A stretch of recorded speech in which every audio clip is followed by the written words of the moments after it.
Hey, what's up guys? Today's video, I'm going to show you how you can know if your PC is hacked under 1 minute.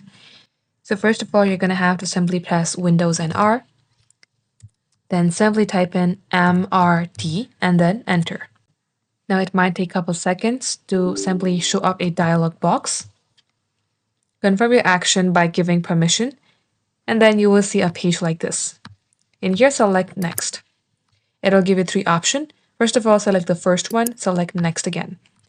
Now in here, it will finish the scanning. Once this is done, you're going to have to come back and scan for the second option. Once the second option is done, come back and scan for the third option. And once it's done, you're going to have to simply close the window. Now, if there is any malicious activity happening, you will get notified after you finish the scan. Next thing you could try is, again, press Windows and R.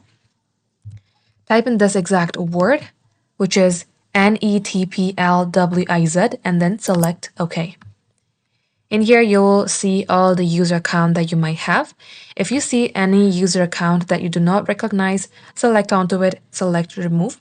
And likewise, restart your PC, then you will know if your PC is hacked or not. Thank you for watching.